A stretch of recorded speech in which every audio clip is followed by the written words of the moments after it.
A couple months ago, my mom gifted me this super interesting book about native North American plants.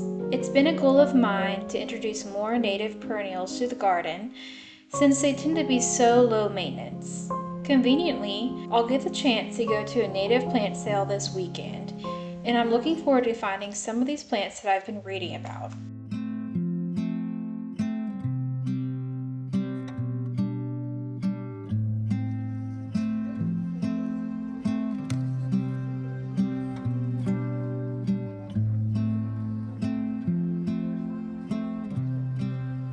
I did not leave disappointed. I found oak leaf hydrangea, false sunflower, orange coneflower, smooth white beard tongue, and downy phlox.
It's finally time to start transplanting everything into the kitchen garden.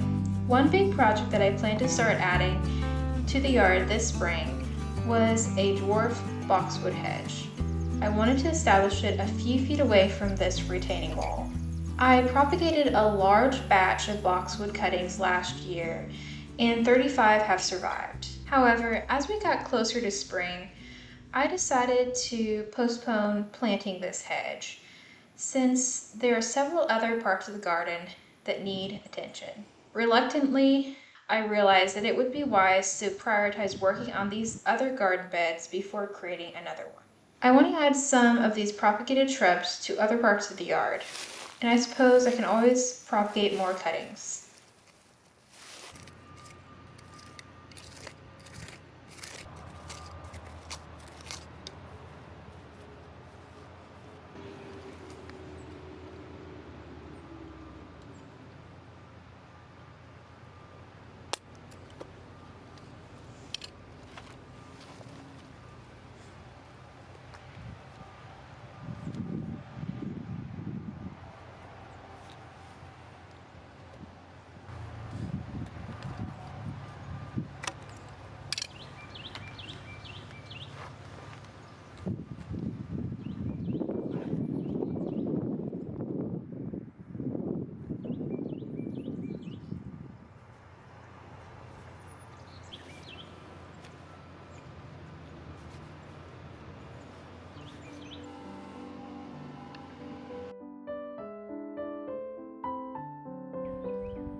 I laid this cardboard out in some places to minimize weeding that I will need to do before planting.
In the kitchen garden, I planted a mix of tomatoes, peppers, cucumbers, herbs, and ornamental flowers, including the smooth white beard tongue, fall sunflower, and orange coneflower.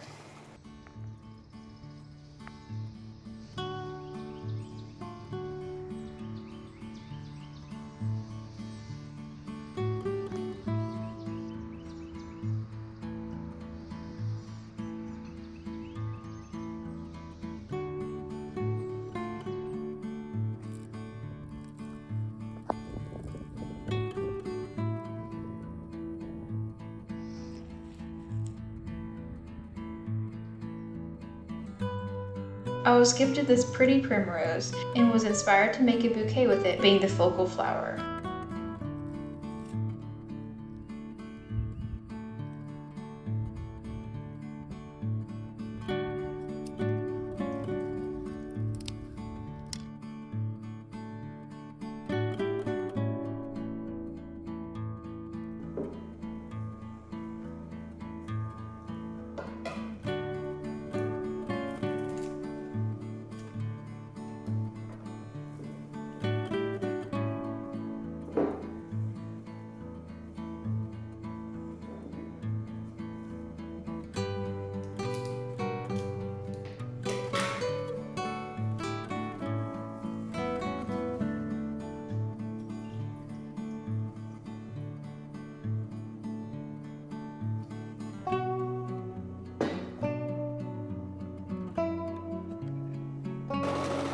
In my previous vlog, I attempted to sew a patchwork quilted pillowcase, but I struggled to line everything up correctly and decided to start over and try again. I want to be extra careful and double check every step of the process. Previously, I had cut out these 2.5-inch mini charm sized squares. I've seen that professional quilters use special square rulers to make sure all of their squares are accurately sized. So I used a 2.5-inch square piece of wood to try to do the same with mine.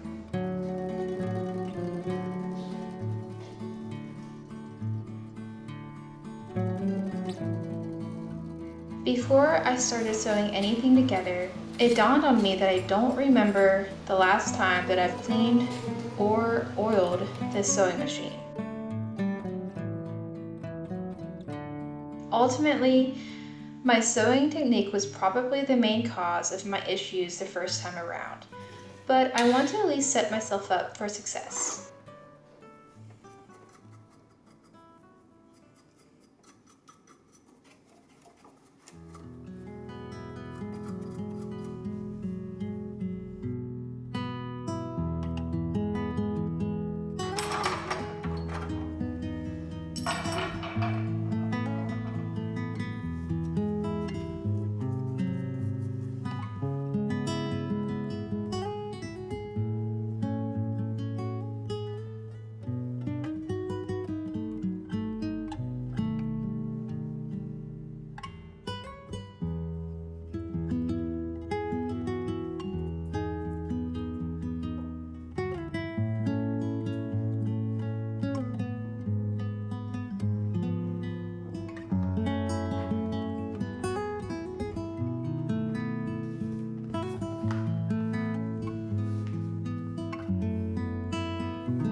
results this time were definitely still far from perfect, but overall a big improvement from my last attempt.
This will be an envelope pillowcase, and I'm using this light floral print as the back.